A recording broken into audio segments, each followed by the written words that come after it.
Hi friends, welcome to movie talk V Telugu channel review of Couple Friendly. వీడేంట్రా cinema దిగి 1 week అవుతుంది కదా, ఇప్పుడు రివ్యూ పెడుతున్నాడు ఏంట్రా అని మీరు అనుకుంటున్నారు కదా. సో నాకు ఇప్పుడే టైం కుదిరింది సినిమా చూడడానికి అండ్ రివ్యూ పెట్టడానికి, అందుకని ఇప్పుడు పెడుతున్నాను. సినిమా ఓవరాల్గా చూసిన తర్వాత నాకైతే ఫస్ట్ హాఫ్ నచ్చింది, సెకండ్ హాఫ్ డిసప్పాయింట్ అయ్యానని చెప్పాలి.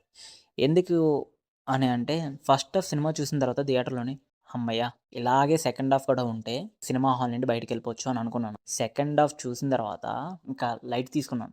అసలు ఈ సినిమా మళ్ళీ రొటీన్ స్టోరీ పెట్టాడు ఏంట్రా అని అనిపించింది.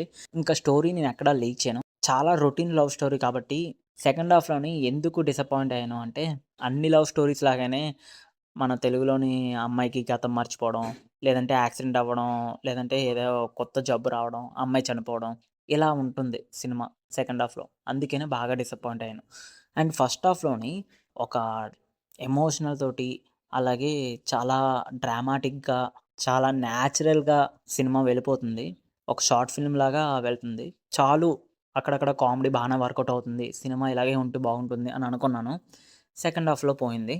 సో ఓవరాల్గా ఈ సినిమాలోని డైరెక్టర్ తీసుకున్న పెద్ద ప్లస్ పాయింట్ ఏమైనా ఉన్నది అంటే, ఈ సినిమా రన్ టైం చాలా తక్కువగా ఉంటుంది. డైరెక్టర్ ఎక్కడా కూడా ఆడియన్స్కి బోర్ కొట్టించకూడదు అన్న ఉద్దేశంతోటి ఎక్కడా ల్యాగ్ చేయకుండా తను ఏమైతే చెప్పాలనుకుంటున్నాడో దాన్ని స్క్రీన్ మీద చాలా బాగా ప్రజెంట్ చేశాడు. అండ్ లవ్ ట్రాక్ గురించి చెప్తున్నప్పుడు లవ్ని మాత్రమే చూపించాడు. ఇంకా అన్నెసెసరీ అన్వాంటెడ్ సీన్స్ ఎక్కడ చూపించలేదు. అక్కడక్కడ ఉంటాయి, బట్ తప్పదు.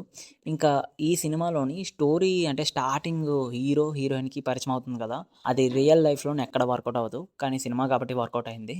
సినిమా మీరు చూసిన తర్వాత మీకు అర్థమవుతుంది. ఇంకా ఈ సినిమాలోని సంతోష్ శోభన్ యాక్టింగ్ కానీ, రిమైనింగ్ యాక్టర్స్ కానీ, వాళ్ళకి ఇచ్చిన రోల్స్‌లోని వాళ్ళు బాగా పర్ఫార్మెన్స్ చేశారు. సినిమా బీజీఎం కానీ, అంటే సినిమాకి మ్యూజిక్ కానీ, ప్రొడక్షన్ వాల్యూస్ కానీ, డైరెక్షన్ కానీ చాలా బాగున్నాయి. అండ్ ఈ సినిమాలోని డైలాగ్స్ అండ్ ఎమోషనల్ డ్రామా బాగా వర్కౌట్ అయింది. ఈ సినిమాకి నేను ఓవరాల్‌గా 5కి 2.5 ఇస్తున్నాను. మీరు కనుక సినిమా చూడకపోతే సినిమా చూసిన తర్వాత మీ ఒపీనియన్‌ని కామెంట్‌లో పెట్టండి. అలాగే మన ఛానల్‌కి ఎవరైనా కొత్తగా వచ్చినట్లయితే సబ్స్క్రైబ్ అయితే చేయండి. పక్కనున్న గంట సింబల్ మాత్రం క్లిక్ చేయడం మర్చిపోవద్దు. మరిన్ని రివ్యూస్ కోసం, మరిన్ని మూవీ అప్డేట్స్ కోసం మన ఛానల్‌ని అయితే సబ్స్క్రైబ్ చేసుకోండి.